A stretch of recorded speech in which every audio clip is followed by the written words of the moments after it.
see. Then we had some Tom Clancy stuff happen. Oh yeah, Tom Clancy stuff. I'm not super typed for most of that, but yeah, not really any of it, to be honest. The Division, that's something that I've been hyped about for years, so hype is kind of dying a little bit, but yeah, the concept's cool. I like the whole post-apocalyptic kind of like urban survival thing, but it's just they keep delaying it over and over and over. Yeah, it's been in development hell for so long, and if any developer is notorious for bringing out broken games, especially with new IP, it's Ubisoft. I'm sorry. Ubisoft. Yeah, exactly. So Division, the beta comes in December. That's going to be the real test to see what state this game is even in. It was supposed to come out like 2 years ago, so God knows like where it's sitting and what it looks like compared to the gameplay they showed 2 years ago. Yeah, and the beta is exclusive to Xbox One, which is important to point out. That's a nice little incentive. And as we mentioned before, we're always excited to see new IP, and regardless of Ubisoft, if whatever they bring out that's new is generally atrocious, that's just good ideas thrown in the worst way possible. If it sucks, at least we'll be excited for The Division 2.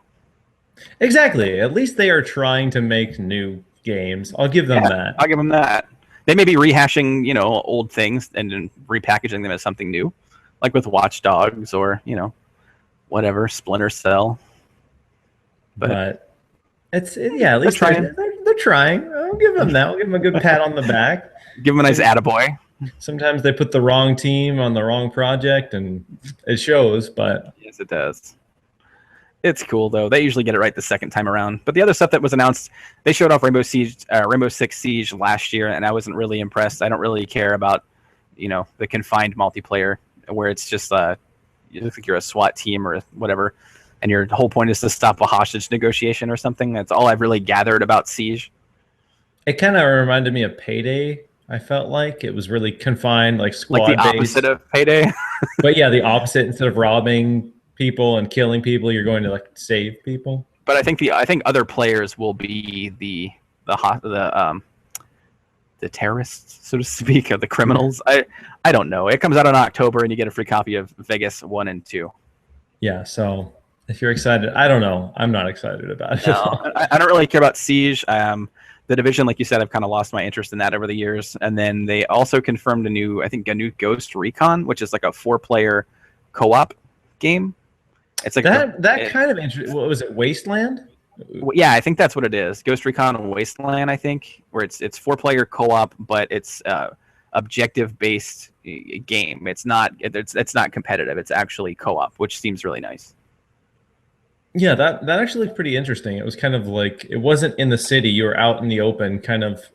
It had a survivalistic feel to it. They didn't show much of it, but it looks like you're a group of 4 and you're trying to like get certain objectives and survive, gather supplies, that kind of stuff.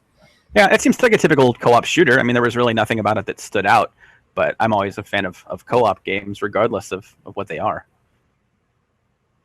I'm not. Ghost Recon's always been Ghost Recon's always been too hard for me, though. It's one of those games where, like, if you're not sneaking around perfectly, you just get sniped and killed instantly. Well, plus in the past, you've always had to direct your squad yourself and kind of tell them what to do, whereas this one is a 4-player co-op game as opposed to a squad-based thing where you need to give orders and switch players around and whatnot. So I don't know. It seems a little dumber, which is cool. Yeah, I can appreciate that. Ghost Recon has always been a smart game that requires a lot of tactics. And that's just not for me. That just bores me. I'm not going to lie. I'm not going to spend 50 minutes sneaking through the woods on my hands and knees just to get sniped and then have to do the entire stage over again. Nope, not at all.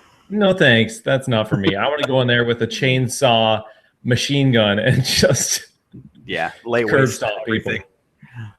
Let's see. What is next? Oh, yeah. This is another bombshell. This is another thing that consoles haven't been doing, and nobody thought that consoles would be doing anytime soon. And a lot of developers have been wanting that to happen, so that way they can bring their games over to consoles. Yeah, so Xbox One offered their early access-esque program called the Xbox Game Preview. Not to be confused with the Xbox Preview program. which seems to be a common trend. Unlike all of these videos that I was watching, in the comments, people are getting so confused. They think that they need to be a part of the preview program, in order to download it. The preview program. But yeah, they think they need to be a part of it in order to download these preview games. And I think the names are just a little too similar, and that was a pretty stupid thing to do from Xbox. Yeah, I can see that. I mean, the preview program obviously is just temporary to kind of, I don't know, figure out what they're doing with the console. I don't know. It's a cool program, but I mean, I think that they should have named the Xbox game preview something different. And even when you say it in a sentence, it's so hard to talk about. It's like the Xbox One Xbox game preview program or whatever. You know, it doesn't roll off the tongue. It's very complicated and it sounds really stupid. They were trying so hard not to use early access that they went in a really weird direction with it. Yeah. Xbox game preview. I mean, if they just called it game preview, then that would be fine. But if by throwing Xbox in the front of it, it's so hard to put in a sentence with the Xbox One itself. And it's still similar to the preview program, to the point where people are so confused. Like, they think that they can't download this stuff. They don't know where to find it on the store either, because it's buried at the very bottom of the list. Yeah, it's something that I'm sure they'll kind of clarify and hype as it gets more press, but at least it's out there. There's 2 games available right now, The Long Dark and Elite Dangerous. Yes. Which have both been participants of Steam's early access program. Yeah. But it's cool.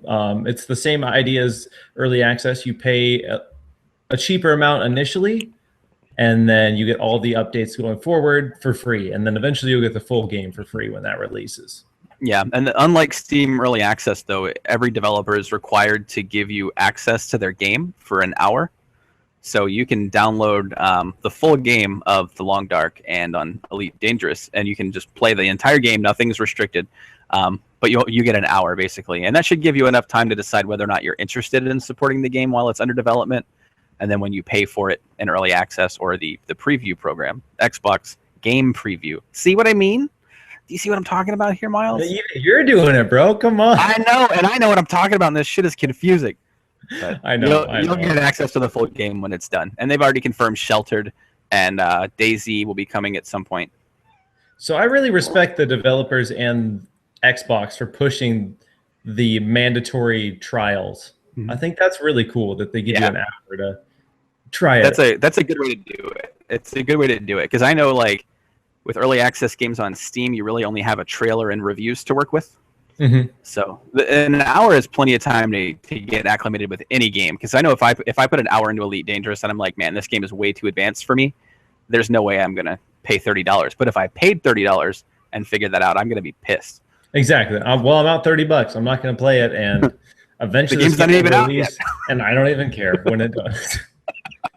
So yeah, exactly. And like watching you stream The Long Dark last night for the hour was enough to show me that I'm interested in the game. So I immediately downloaded the trial version of it, check it out, and it definitely seems like something I would pay $20 for. And watching Elite Dangerous, no. I feel the same way. One of my buddies has been just hyping the shit out of Elite Dangerous. Like, dude, it's so fun. I played it for like 8 straight hours last night. It's so good. And then every time I watch any gameplay or a stream, I'm just like, this is so boring. It's a very boring game to watch. I'm not really into space sims either. Neither am I. I like fantasy more than space, I guess. Same, yeah. Yeah. But so that was really cool. I was hyped. As soon as I heard about that one, I went home and I just... The Long Dark, especially. As soon as I saw that, I was like, purchase. Hinterland Games is getting $20 of your money immediately. Immediately. There you go, guys. You earned it. But no, I love the early access. I think it's a cool idea, and it's cool to see a console supporting it. Yeah.